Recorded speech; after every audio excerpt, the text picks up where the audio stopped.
Bonjour à toutes et à tous, en ce mardi 15 avril à 9h31 de période de vacances pour la région parisienne et la région bordelaise.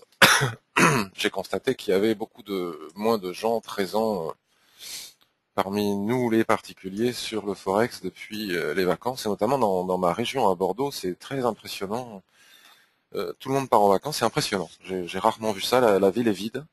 Voilà, bon, faut dire aussi qu'il fait très très beau, qu'on a eu un hiver pourri et qu'il doit y avoir des gens qui partent à la plage.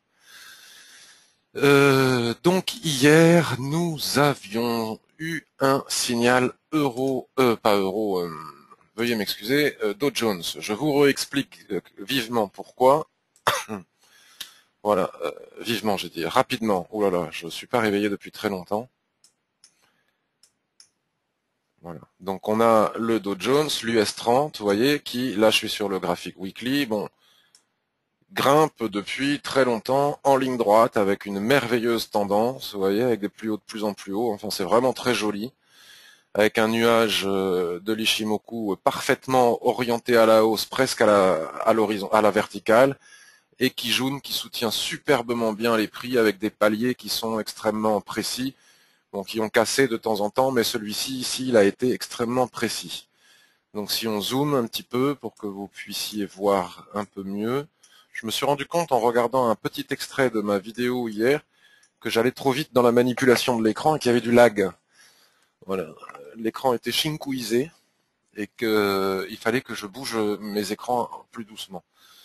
Donc vous voyez ici sur ce plat qui joue, on a eu un magnifique marteau vraiment splendide comme ça en étoile filante, hein, avec une étoile du matin superbe qui nous a ramené jusqu'ici. Et ici, vous voyez, on avait déjà eu une période de range, on était sorti par le haut. Donc maintenant, l'idée est de savoir, dans cette tendance qui reste parfaitement haussière, bien qu'on soit passé sous Tenkan, mais ce qui est important, c'est ce plat Tenkan ici, et doublé par la Kijun qui vient se mettre ici.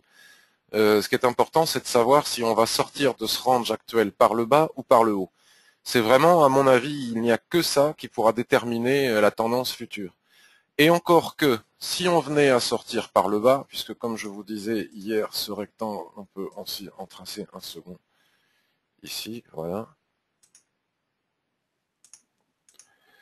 Voilà. Si on venait à casser ici, qu'on passait sous Kijun, on peut descendre jusqu'à ce rectangle qui est parfaitement bien soutenu. Vous voyez, c'est une zone de support. Hein. Ici, c'était une zone de résistance, donc c'est une zone actuellement de support. On voit bien que les prix la travaillent et rebondissent à chaque fois dessus. Si on venait à pénétrer ce rectangle, il n'y a que lorsque l'on cassera cette Kijun ici qu'on pourra commencer à envisager une baisse, qui ne sera pas encore un changement de tendance, parce que la tendance elle est telle que pour dire ça y est, on change de tendance, il faut passer sous le nuage. On constate que le RSI 21 est parfaitement haussier et on constate que lui-même nous indique être en range. Voilà. Donc l'idée hier que j'avais suggéré, parce que je donne pas de signaux, hein, c'est voilà. Je dois dire que le trading c'est dangereux, on peut y perdre son capital, on peut y perdre beaucoup de billes et qu'il ne faut pas trader avec de l'argent dont on a besoin pour vivre, bien évidemment, ou l'argent d'une entreprise ou comme ça. Donc l'idée était que si on venait faire un nouveau ressaut sous la borne du range, la probabilité de pouvoir entrer long pour viser au moins le milieu du range, voire pourquoi pas le haut du range ici, était une superbe opération de trading qu'on pouvait laisser courir si on avait envie, ou en tout cas prendre des bénéfices dès que possible en intraday. Donc c'est exactement ce qui s'est passé. Donc j'avais suggéré d'anticiper sur un TF inférieur. Donc là on est sur le daily. Vous voyez, on a bien eu le ressaut. On a fait un chandelier en pénétrante qui est un signal d'achat, un signal haussier, on va dire, de retournement. Hein, donc la cible normalement pourrait être au minimum cette Kijun. Et si réellement on est en range, on peut monter jusqu'ici puisque les droites de l'Ishimoku en range ne jouent pas très bien leur rôle. Donc si on anticipait hier par exemple sur le H1, parce que franchement après la dégringolade que nous avions eue la semaine précédente, il était à peu près évident, sauf cas de panique boursière, vendeuse, il était à peu près évident qu'on allait rebondir. Donc ce que je dis là ne fonctionne qu'à partir du moment où on entend qu'on est en range, sinon on ne traite pas comme ça avec Ishimoku. Donc ça, c'est le ressaut que l'on voit sur le daily, vous voyez, qui se fait en H1, comme ça. Donc là, ça, c'est les prix qui descendent. Et ça, c'est la mèche. C'est ce qui fait c'est ce qui constitue la mèche. D'accord? Donc avec ce marabosu, voilà, avec ce marabosu qui est ici, voilà, c'est la fin de la mèche qui permet au chandelier daily qu'on a vu de revenir à l'intérieur du range. Évidemment, cela ne serait vrai que lorsque on finit en clôture daily. Mais enfin, rien n'empêche d'anticiper, de mettre le stop à zéro ou enfin de se débrouiller. Donc moi, je suis rentré en position ici. J'ai voulu rentrer en position ici, à 16 055. D'accord? Mon premier objectif, c'était la Tenkan ici. Et le deuxième objectif intraday, c'était la Kijun ici. L'objectif long terme, mais vu l'instabilité du marché, je ne sais pas si j'aurais pris le risque. Parce que ça va vite et on a envie de prendre les bénéfices, parce que même si on veut trader tout le range, on peut y aller par étapes. On n'est pas obligé d'attendre tout du long, de supporter tous les retracements, de se faire peur. On peut attendre de casser ici, puis on rentre en position, puis prendre les bénéfices ici, etc., etc. Bon, donc moi j'aurais pris les bénéfices là ce matin à 16 180. Sauf que ce qui s'est passé, ma plateforme a bugué. Voilà. Donc j'ai voulu rentrer en position, je vous le montre. Voilà, impossible d'entrer en position. Voilà. Absolument impossible d'entrer en position. J'étais vert de rage, j'ai essayé par plusieurs moyens. Voilà, market is closed, any trading functionality is not available. Donc impossible d'entrer en position. Donc j'ai demandé un audit et puis je vous tiendrai au courant de l'audit. On va voir s'ils sont sérieux ou pas. Bon, la seule preuve que j'ai comme quoi je voulais entrer en position, c'est que j'ai ces copies d'écran et surtout le webinaire du matin où j'expliquais que je voulais le faire. Bon, voilà, ça c'est pour l'US 30. Donc maintenant c'est trop tard, on peut plus y aller. Hein. Parce que là, il n'est pas impossible qu'on subisse un retracement. Il y a eu cette flèche hier, je ne sais pas ce qui s'est passé, mais vous voyez, elle s'est arrêtée pile poil. C'est une deuxième occasion. Elle s'est arrêtée pile poil sur le support, et là maintenant, bon, mais il faut attendre. Donc l'occasion d'hier, c'était l'occasion d'hier. On avait aussi, mais alors ça, on peut toujours le faire, à vos risques et périls, on avait USD HKD, le dollar hongkongais, où j'expliquais que depuis 2000, enfin, j'en sais rien, j'ai pas beaucoup d'historique avec FXM sur cette paire, depuis 2007, on ne casse pas, vous voyez, c'est au pip près, hein, on ne casse pas les 7,75, puisqu'ici la Banque centrale intervient pour faire rebaisser sa monnaie. Donc c'était l'occasion de prendre position au plus bas. Bon, moi je l'ai pris par là, et là maintenant je vais attendre au moins cet objectif de 7,76,72. Et si je suis courageux, quand j'arriverai ici, je laisserai courir pour éventuellement arriver un jour à 7,80. On verra. Mais enfin, je serais quand même bien tenté de prendre mes bénéfices ici si on y va. D'accord? Donc là, on est à 7,75,41. Bon, moi, je l'ai pris à 10 pips. Bon, avec le spread qui est assez élevé, je suis qu'à 6 pips. Mais là, ça risque de prendre du temps, hein, parce que pour faire ça, on a mis presque 2 semaines. Là, on pourrait mettre entre 2 et 3 semaines pour y arriver. Mais bon, voilà, c'est un trade auquel je ne touche plus. Très rapidement, il sera sécurisé à zéro. C'est le genre de trade facile et ça peut arriver, bien sûr, mais il faudrait vraiment que j'ai pas de chance pour que, pour la première fois depuis 2007, on casse ce niveau. J'aurais vraiment pas de chance. J'ai mis mon stop sous la mèche, qui est ici. Voilà, mon stop est là, et ce serait vraiment un gros coup de malchance que de perdre cette position. Enfin, toutes les conditions sont réunies, et les probabilités sont importantissimes pour le gagner, même si c'est jamais gagné d'avance. Bon, j'ai pas grand chose à dire aujourd'hui, à part ce que je viens de dire. Enfin, je vais aller direct là où je perçois de probables opportunités. Alors, on a pas mal de statistiques aujourd'hui, on n'a pas regardé, on a pas mal de statistiques, il faudra regarder. Il y a Madame Yellen qui parle à 16h45, bon, je sais pas si ça peut... C'est quand même la présidente de la Fed, ça a toujours son importance, et puis on a des stats européennes un petit peu tout au long de la journée. Le fameux You allemand que j'attendais hier, c'est aujourd'hui, à 10h30, je crois, ou à 11h. Voilà. On va regarder le positionnement des traders particuliers, ça peut être une info intéressante, c'est-à-dire que si je veux shorter une paire et que tous les particuliers sont à la vente, je vais hésiter. Voilà. Donc c'est super, l'euro USD, il ne se lasse pas, le marché est malin, puisqu'il a fait une grosse dégringolade suite aux propos de Draghi, ce qui a dû, à mon avis, entraîner tout l'enthousiasme des traders particuliers à la vente. Et maintenant qu'ils sont réentrés à la vente après s'être fait rincer toute la semaine dernière, en voyant tous leurs stops sauter les uns après les autres jusqu'à 1,39, ce coup de bluff du marché, enfin je ne sais pas si c'est un coup de bluff, mais admettons, qui suite aux propos de Draghi samedi le fait baisser jusqu'à 1,3820, peut-être que là les particuliers s'engouffrent de nouveau à la vente, Et j'espère pour eux que l'expérience ne va pas une nouvelle fois être très douloureuse. On constate aussi qu'ils sont presque à 99% à l'achat sur le Silver et 99% à la vente sur NZD USD. Bon, on regarde un petit peu avant, bon, ok. Donc ça, c'est des informations relativement importantes. Donc on va aller voir le Silver. Voilà. Ah oui, j'ai fait une analyse du gold aussi sur un forum et puis sur notre forum. Je ne sais pas où si vous l'avez vu. Sur le forum ici, j'ai fait une analyse du gold parce que le gold, beaucoup de gens veulent le payer, l'acheter. Donc on va aller voir ensemble si c'est votre cas, le gold. Pour moi, il n'est pas du tout encore temps de payer le gold. Pour la simple et bonne raison qu'il faut absolument et impérativement différencier le range de la tendance. Donc là, on est dans une tendance baissière, claire et nette. Hein. Voilà, tendance baissière. Pas de fond on est haussier, bien entendu. Et sous le nuage, etc., etc. Et là, on consolide latéralement. Et là, on voit que les droites de l'Ishimoku en range ne sont pas spécialement... Donc si on venait à casser la Kijun ici, je ne vois pas qu'il y ait l'équilibre dans le range, hein, qui représente toujours l'équilibre où que ce soit, avec le RSI qui est pile sous résistance. Si on venait à casser la Kijun ici, je ne vois vraiment pas ce qui nous empêcherait d'aller chercher le bas du range. Donc là, pour moi, ce serait un signal de vente. Donc là, on a une opportunité de trading dans les jours à venir. Voilà. Si on zoome comme ça sur le daily, vous voyez bien que là, on a une situation de range parfait. Ishimoku qui veut dire équilibre. Hein. L'équilibre d'un graphique en un coup d'œil, là, on le voit très clairement. Les nuages et toutes les droites de l'Ishimoku représentent l'équilibre de cette consolidation.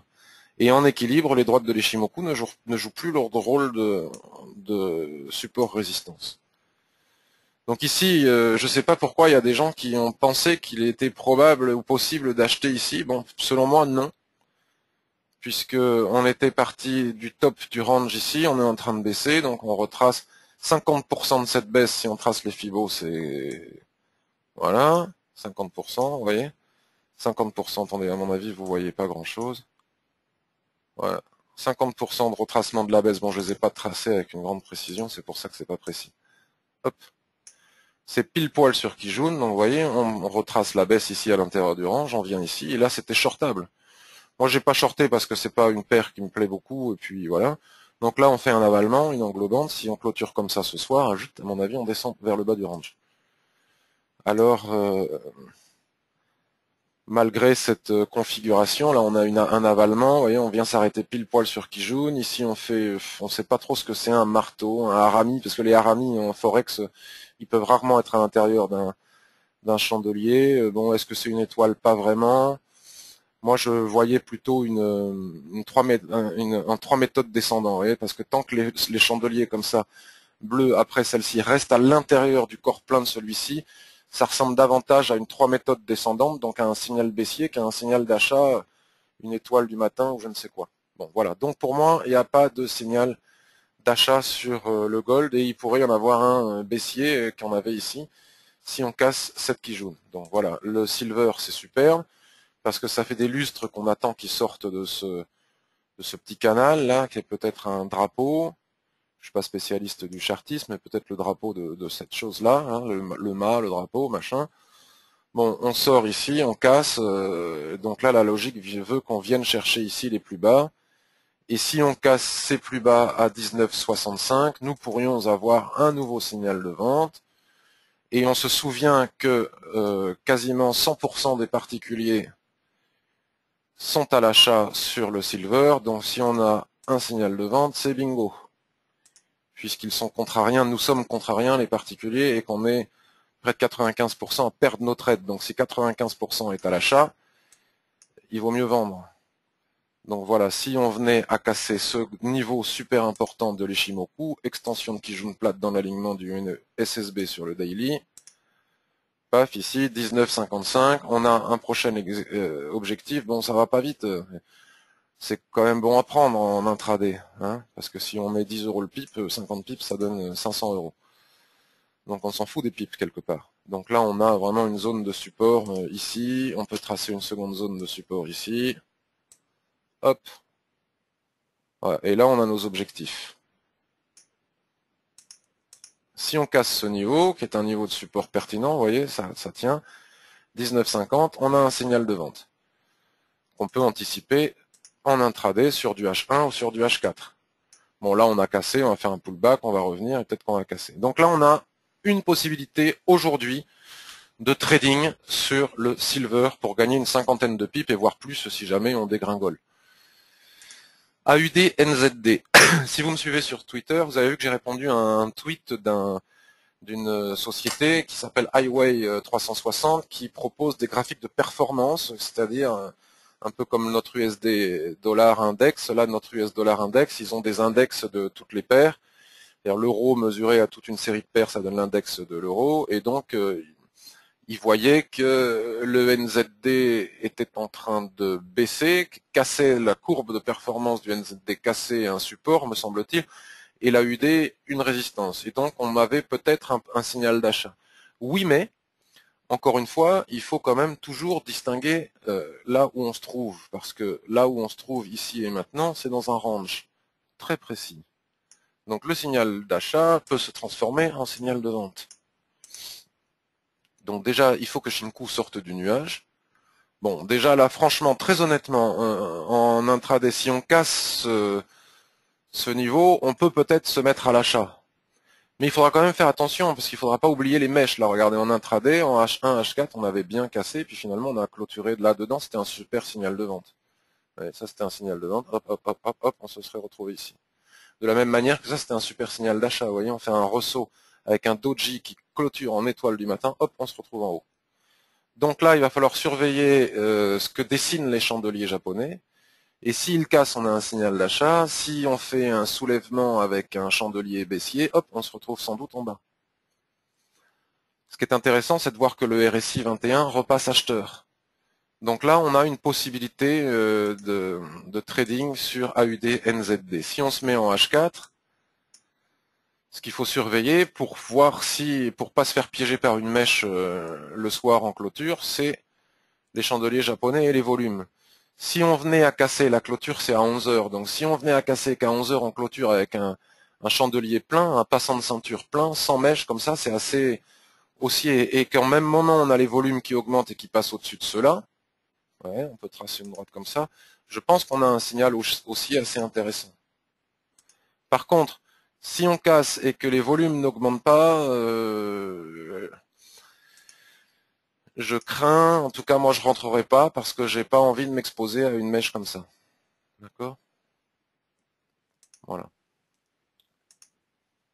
Après si on casse, il y a plein de possibilités. Hein. Si on casse avec un chandelier très méché, on rentre pas non plus. Si on casse avec un chandelier plein, on a une probabilité d'achat sur AUD NZD. Voilà, donc SSB, donc le prochain objectif c'est 1,09, c'est pas terrible, mais enfin il est là, hein, on est obligé d'en tenir compte. Et si on se met sur Weekly, bon ben l'objectif est très clairement la Kijun, c'est génial. On a un très bel objectif, on peut essayer de passer outre la résistance qu'on a vue sur le daily. Ça correspondra au moment où le RSI 21 viendra taper sa zone de neutralité, on a un superbe signal d'achat. Le danger c'est ça. Voilà. Après on peut taper le... Bon, faut peut-être pas rêver, 150 pips. Donc voilà, donc on a une opportunité sur le silver, on a une opportunité sur AUD NZD. Donc on en a des opportunités. Donc qu'est-ce que j'ai vu d'autre? Je m'en rappelle plus. USD-CAD, ça me plaît pas du tout. Il est sur résistance ici, voilà, il y a de la résistance partout. Enfin, puis en plus j'aime pas cette paire. USD-SGD, il y a longtemps que je l'ai pas regardé, mais il va pas vite. EuroCAD, ça me plaît pas du tout. GBP, NZD, il y a à peu près rien à faire. Hein. On est dans un triangle de consolidation, un espèce de machin comme ça. Voilà, faut essayer que ça sorte dans un sens ou dans l'autre. Bon, on pourrait tracer aussi un rectangle qui serait pas génial, mais enfin on voit bien que là, vous voyez, on traverse toutes les droites dans un sens comme dans l'autre. Si on n'a pas compris ça avec Ishimoku, on se fait exploser. Hein. Si à chaque fois qu'on achète, parce qu'on sous prétexte qu'on sort du nuage, on est mal. Vous voyez ce que je vous disais, un gros, c'est exactement l'exemple que je vous disais. Regardez, là on a un superbe marabosu, donc a priori ça a un chandelier comme ça, c'est très très très haussier, sauf que regardez, il avance sans aucun volume, avec des volumes extrêmement faibles, donc la conséquence c'est ça, blim. J'en cherche un autre avec de forts volumes, bon, il n'y en a pas. Euro AUD. Bon, ben Euro AUD, on en parle depuis plusieurs jours, il est coincé, il est baissier. Donc hier, on disait attention Euro AUD, attention parce qu'on ne sait pas si l'euro ne va pas exploser ses résistances et si au contraire la UD n'est pas sous résistance et pourrait refluer vers le bas. Donc c'est chaud d'entrer sur Euro AUD tant qu'on ne sait pas ce que font la UD et l'euro face au dollar qui peuvent nous servir d'index. D'accord? Donc là encore, on a une possibilité de trading range. C'est bien aussi le trading range. Voilà. Ou alors on attend. Si on sort ici, on a un superbe signal d'achat. Si on sort ici, on a un signal de vente. Et on contrôle sur les TF inférieurs. Donc lui, on a déjà vu. Donc vous voyez ce que je vous disais. Il trace, il va remonter, il va redescendre, on attend. Le gold, on l'a déjà fait. Le CAC 40. Alors le CAC 40, ben c'est pareil de ce que je racontais sur l'US 30. Le CAC 40, il est sur résistance. C'est une résistance importante. 4390, là, c'est une résistance très importante. Si on la casse, il faudrait voir où se retrouve Shinku, mais enfin on a de la résistance partout. C'est pas évident vu que il va peut-être falloir se placer sur le daily, qui à mon avis, voilà, le daily il est super. Théoriquement, au niveau des chandeliers japonais, on a un superbe signal d'achat. On a ici sur la baisse comme ça ces volumes qui sont extrêmes, hein, regardez, qui sont vraiment extrêmes et qui signifient sur ce petit chandelier en plus, vous voyez, les volumes de ce chandelier. Donc c'est encore plus explicite. C'est encore plus explicite.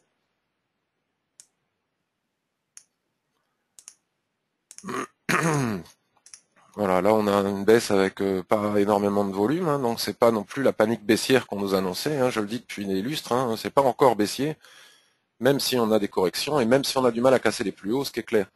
Par contre, ce chandelier là tout petit, comme ça, avec de forts volumes, cette toupie elle est très significative. Elle veut simplement dire qu'ici les vendeurs ont essayé d'enfoncer le clou et que les acheteurs ont dit niet. Et ça se passe exactement sur la zone de neutralité du RSI. On pouvait même considérer qu'on avait, si on était un peu casse-cou, et qu'on n'avait pas peur de tout ce qu'on lisait à droite à gauche, parce qu'à force d'avoir peur à force de lire à droite à gauche, panique baissière, short qui peut, machin chose, on n'ose plus rien faire.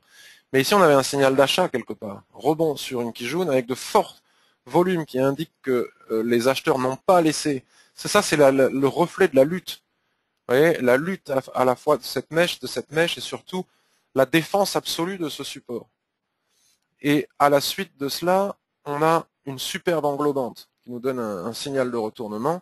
Donc si on venait à casser Tenkan maintenant à 4407 et que Shinku repasse au-dessus des prix, vous voyez, elle est placée juste au niveau. Ben moi j'achète et je vise à nouveau les 4500. Voilà. Et puis je laisse crier panique baissière aux autres. Et puis si je me plante, je me plante. Donc le DAX, le DAX il est un peu en retard. Vous voyez, tant que c'est ce qui crée la difficulté. Acheter le CAC alors que le DAX n'est pas haussier, c'est pas évident. Mais enfin, bon, voilà, à surveiller. En tout cas, il n'y a pas de... Voilà, lui, il est un petit peu en avance, mais lui, il est en range absolu. Hein, donc, toujours pareil. Bon, un range approximatif, hein, ne m'en voulez pas. Ne m'en voulez pas. On peut... Voilà, moi, j'aime bien les tracés, mais à mon avis, c'est plutôt un triangle. On va voir ce que c'est. C'est ça. Bon, ok. De là à dire que c'est un truc d'élargissement, là. Ouais, peut-être que c'est un machin d'élargissement.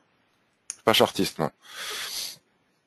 En tout cas, voilà, si ça casse ici, on viendra chercher cette droite, ou ces derniers plus bas. Si ça casse en haut, voilà. Mais pour le moment, vous voyez, on traverse les droites de l'Ishimoku comme dans du beurre, à l'équilibre, comme je vous expliquais tout à l'heure. Donc, il n'est pas impossible qu'on vienne chercher ici pour remonter en bas. Mais il est aussi possible qu'on rebondisse direct.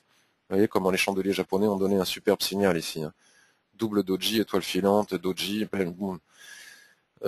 Donc ça va aussi dépendre des indices américains. Si les indices américains repartent à l'assaut, à mon avis, les Européens vont suivre. Voilà, qu'est-ce que je pourrais vous raconter de plus? Un petit tour sur Euro. Ah, Euro USD, il nous fait un petit caca nerveux ce matin. Parce qu'on a quand même une forte... Elles sont bizarres les couleurs de mon graphique, elles sont pas comme ça d'habitude. On a une forte support-résistance ici, là. Voilà. Voilà, et on est pile poil en train de la travailler, vous voyez. Donc tant qu'on ne casse pas Tenkan, il n'y a pas de panique. Hein. Et puis si on venait à casser Tenkan, il y a Shinku ici qui se retrouve sur sa Tenkan. Enfin, pour moi, c'est pas shortable. Va falloir attendre. Je préférerais attendre un signal d'achat. AUD, USD, donc on en a déjà parlé hier, il n'y a rien de nouveau à dire. Hein. On bloque exactement pour les raisons que je vous expliquais. Là où tout le monde le voit aussi, nous, Ishimoku nous dit que Shinku est bloqué ici. Elle bute sur les prix, elle n'arrive pas à passer, et que les prix, eux, sont bloqués par cette SSA Weekly. Donc une SSA Weekly, ça a son importance. Vous voyez, et puis après, on est monté comme ça, et il faudrait peut-être qu'on respire. Enfin, on ne sait pas. Donc comme on ne sait pas, on attend, et c'est la raison pour laquelle il n'est pas évident de shorter euro AUD. Si euro part à la hausse et AUD pas, voilà, donc là on attend, si on casse ici, c'est simple, hein. Si on casse ici, on achète et on va chercher les plus hauts. Si les droites de l'Ishimoku nous le permettent sur l'ETF supérieur. Voilà. On a un superbe petit canal comme ça de transition bien soutenu par une... Voilà, c'est assez joli. Kijun ne joue pas super bien son rôle, elle l'a bien joué ici. Mais c'est surtout la droite qui joue son rôle, en tout cas c'est les plats ici, voilà, c'est ça. Si on vient chercher ce plat ici, AUD-USD, si on vient chercher ce plat ici sur le canal, on a une probabilité, une possibilité de tenter un long. Voilà, au moins pour venir chercher là, et puis pourquoi pas le haut du canal. Donc vous voyez, on en a quand même des opportunités aujourd'hui. NZD-USD, même combat, hein. À la baisse, c'est pas facile, il y a des obstacles partout. On peut peut-être venir chercher ce niveau de SSB si on casse ici. Enfin, voilà, il serait plus simple de casser par le haut et à ce moment-là, on aurait un signal d'achat. USD JPY, on en a parlé, donc voilà, j'ai pas acheté mais je voulais le faire. J'ai pas acheté parce que je n'ai pas eu le ressort que j'aime tant avoir. Il monte, mais voilà, on n'a pas eu vraiment de... Bon, on a cette étoile là sur... il faut tant qu'on ne sort pas ici de ces hauts, donc voilà, l'idéal ce serait de faire un ressaut ici et là de s'y engouffrer. Bon, je vais vous laisser la parole. Voilà, plein de gens sont arrivés, donc je vous salue. Bonjour à tous les gens que je n'ai pas vus tout à l'heure. À 10h30, nous avons effectivement une stat hyper importante sur le GBP USD, la livre. Peux-tu faire une petite revue sur USD Try? On m'a demandé déjà hier, je vais faire ça avec plaisir. Comment as-tu les infos? Attends, comment as-tu les infos sur la position des traders sur le marché? Bon, alors déjà sur FXCM. Attendez, c'est quoi ça? C'est le forum. Sur FXCM, on a quelque chose, quand on est client FXCM, ce qui est mon cas, on a quelque chose qui s'appelle le SSI, donc avec ton mot de passe, tu accèdes au SSI, et sinon, il s'alliait sur le forum, on l'a mis sur le forum, n'oubliez pas de visiter le forum, qui se meurt sans votre présence d'ailleurs, qui a besoin de vous. Sur le forum, vous trouverez ça avec le lien, etc., etc. C'est le trader eToro. Et eToro, c'est intéressant parce que c'est le trader chez qui vont la grande majorité des particuliers lorsqu'ils démarrent dans le trading. Très souvent, c'est un des brokers qui attire le plus de particuliers, donc c'est vraiment le broker des particuliers par excellence. Donc pour moi, c'est une source d'information fiable. Et donc lui, il t'indique, tu vois, le positionnement de tout all trade. Voilà, all trade. Bon, celui qui est réellement significatif et qui marche bien pour moi, on n'a pas toutes les paires, hein, mais c'est le risk level low. C'est-à-dire qu'ils prennent peu de risques. C'est-à-dire c'est tout le contraire en réalité. C'est les gens qui perdent le plus, tu vois. Très souvent, hein, pas bon. Voilà. Donc c'est pas une source fiable absolue, mais vous voyez, ils sont 100% presque sur cette catégorie à acheter de l'argent. L'argent baisse. Enfin, c'est un classique. USD-CHF, ils sont tous à l'achat. Donc voyons, USD-CHF qui est l'autre euro-dollar. Bon, pour le moment, tout va bien pour eux. Mais pour le moment, ce n'est qu'un retracement. Mais le problème, c'est que ça fait depuis ici qu'ils sont à l'achat. Voilà, donc pour le moment, pim paf, on retrace cette baisse. Voilà. Hop, sur Kijun. Et quand on va arriver sur Kijun ici, il n'est pas impossible que il se fasse croquer. Donc Euro Try ou USD Try? Attends, je m'en rappelle plus. Enfin, j'appelle Try, je sais pas si on dit Try. La monnaie turque. USD. On en a parlé hier. On m'a déjà demandé hier. Il doit y avoir un truc là-dessus parce que vous m'avez déjà demandé hier. USD, livre turc. Euro, USD 3. 6 pips de 5 pips, 6 pips, 6 pips à peu près de spread. Bon, ils sont variables. Ce qui est une démonstration du sérieux du broker, hein, les spreads variables.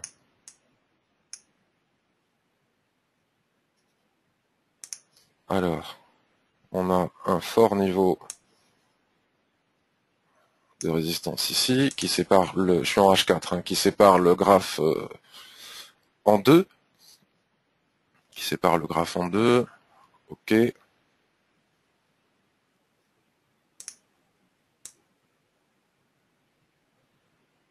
Voilà, grosso merdo.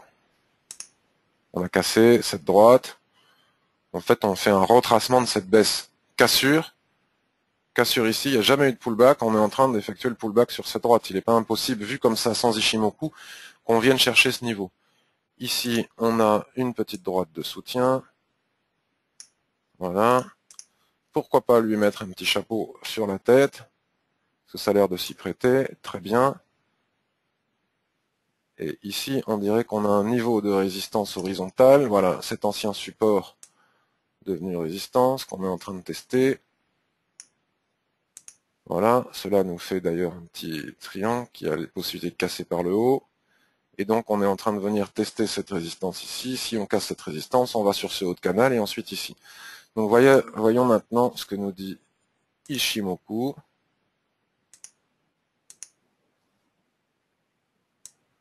Waouh, nickel. Précision, on n'a pas besoin de faire du chartisme avec Ishimoku. Tout y est. Tout y est. Donc on a un RSI qui nous montre un encéphalogramme plat. Ouais. Hop. Il n'y a pas de momentum. Là, bon, il n'y a pas de volume. Si on enlève cette droite que j'ai marquée, vous voyez, même si je ne savais pas tracer de droite, Ishimoku me l'aurait indiqué, parce que j'ai un plat qui jaune ici, à partir duquel je trace une extension. Je donne des cours gratuitement, je suis bête. Voilà. Donc voilà, bon, les probabilités sont importantes selon les règles. Bon, je suis pas un spécialiste du chartisme, donc je vais me taire, mais voilà, on pourrait sortir casser ici pour venir. Bon, pour le moment, il n'y a rien à faire. Soit t'es dedans ici, voilà, t'es venu chercher ici, t'es dedans ici et c'est super. Soit là, t'attends de casser cette droite, tu vois bien, c'est une résistance très claire. C'est une résistance très claire, un ancien support. T'attends de casser cette droite à 2,1285 et tu vas chercher la SSB qui est ici. Vous voyez comme c'est précis Ishimoku. Elle n'est pas ici par hasard, elle est ici parce qu'elle correspond à cette droite. Et tu vas chercher 2,1424, donc c'est pas mal. 2,13, allez, 2,13, 2,14, plus de 100 pips. Voilà. Si on bascule sur le daily pour contrôler et vérifier tout ça, c'est bingo. On a une forte baisse. Donc si on trace les Fibonacci, voilà, si on trace les extensions de Fibonacci, voilà, c'est bien baissier. On est en train de corriger. Si on casse ce niveau, on va chercher celui-là. Ensuite les 38,2 de Fibonacci. Et ensuite on va chercher Kijun ici. À partir de là, on pourra sans doute vendre pour reprendre, se remettre dans le sens de la tendance. Voilà. Pour le moment, c'est pas fait. Donc ne jamais anticiper avant la clôture. Là, à 10 heures, sur le H1, voilà, vous voyez, c'est précis. Ishimoku, c'est vraiment génial. J'adore Ishimoku. Pas besoin de tracer de droite chartiste, tout y est, vous voyez. Tout y est. Donc voilà, là on a un exemple précis. Donc si tu casses ici, tu vois, ça ne casse pas. Ça ne casse pas. Il est 10 heures, ça n'a pas cassé. Donc il ne faut pas rentrer long. Si on respecte les règles, après chacun fait ce qu'il veut. Hein. Voilà pour USD Try.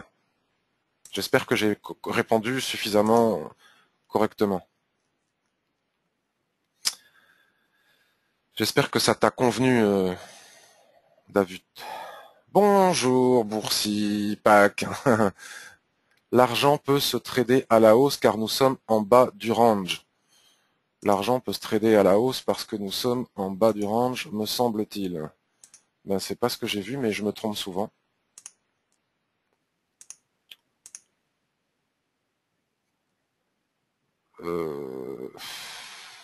Ouais, le problème, c'est que ça, c'est un tout petit range d'attente, quoi. Alors, oui, t'as raison. Mais tu vois, il n'y a pas de droite de l'Ishimoku au milieu, à part la Tenkan. Alors, attends, si on bascule en H4, je veux pas chercher. Oui, tu as pas tort. Mais la consolidation, c'était plutôt cette chose-là, tu vois, on était dans cette consolidation. Là, on passe quand même en dessous. Je ne sais pas si on peut le trader à la hausse parce qu'on a quand même un signal de baisse.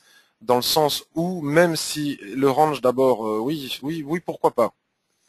Pourquoi pas ici, pourquoi pas. Pourquoi pas. Ceci dit, on a quand même le RSI 21 qui plonge.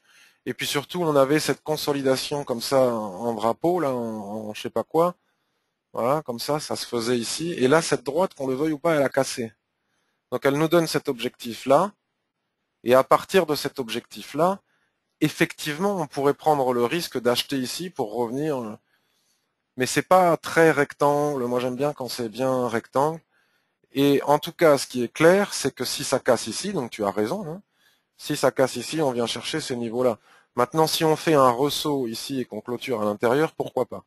Mais je trouve qu'il y a des ranges plus simples à trader. Tu vois, sur le H1, on n'arrive pas à faire un rectangle. On n'arrive pas à faire un rectangle. On a quoi qu'on veuille. Mais tu as pas tort. Regarde, ici, c'est ce qui s'est passé. Hop, on a fait un ressort, on est reparti tout en haut. Mais moi, je le ferai pas parce que je le trouve pas très clean. Mais tu as raison.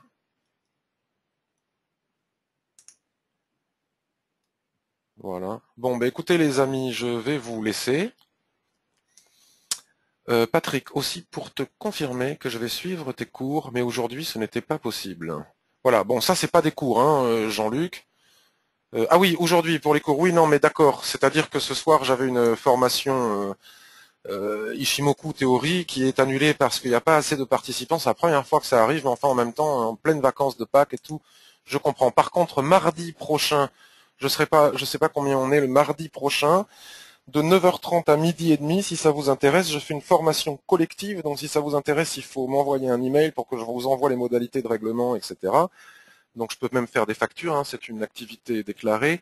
Une formation collective de 3 heures hein, via ce logiciel à seulement 65 € et par personne. Et la formation, c'est du trading live. C'est-à-dire que tout ce qu'on est en train de faire là maintenant, on y passe 3 heures et je vous explique tout en détail, le pourquoi du comment, les droites, les extensions, les trucs et les machins. Et surtout, ce que je ne fais pas ici, c'est-à-dire que si on a une possibilité, je sais pas où, moi, on était sur l'argent, si on a des possibilités, moi je cherche des possibilités sur le 4 heures, mais en traçant des droites, quand il n'y a pas grand-chose, on peut toujours trouver des opportunités de scalping pour prendre 15 ou 20 pips. Donc à partir de graphique H4, on descend jusqu'au M15 pour trouver des espaces dans lesquels trader et pouvoir prendre 15, 20, 30 pips. Voilà, on étudiera tout ça. Et donc ça, c'est une formation collective qui démarre mardi prochain, qui dure 3 heures, et on trade ensemble. Donc oui, voilà, c'est mardi prochain à 9h30 et il faut m'envoyer, un mail pour me dire je veux m'inscrire et je vous envoie tout le reste. Je sais que c'est super les formations que je fais, Tony, c'est très gentil de le dire. En tout cas, ça plaît. Bon, après, voilà, il y a des périodes de vacances, des fois ça se remplit, des fois ça se remplit pas. Moi, mon business, c'est pas formateur, hein, comme Madame Pelloil ou d'autres. Je suis avant tout trader comme vous. Donc si je fais pas de formation, je gagne mes ronds avec le trading et puis il n'y a pas du tout de soucis là-dessus. Voilà. Donc je vous souhaite une excellente journée. Je vous remercie beaucoup d'avoir assisté à cette émission, comme dit Paul. J'aime bien cette notion d'émission, ça me plaît bien. Et puis on reste en contact dans la journée. Et n'oubliez pas que vous pouvez commenter les billets du blog, que sur les billets du blog, si j'entre en position, je vous tiens au courant. Là, j'espère qu'ils vont me rembourser mes pipes, parce que j'aurais gagné un paquet d'argent, là, ce que j'ai pas pu prendre sur l'US 30. Et n'hésitez pas non plus à fouiller le forum, hein, tout y est, hein, les liens, tout. Voilà, excellente journée à tous, et puis à très bientôt.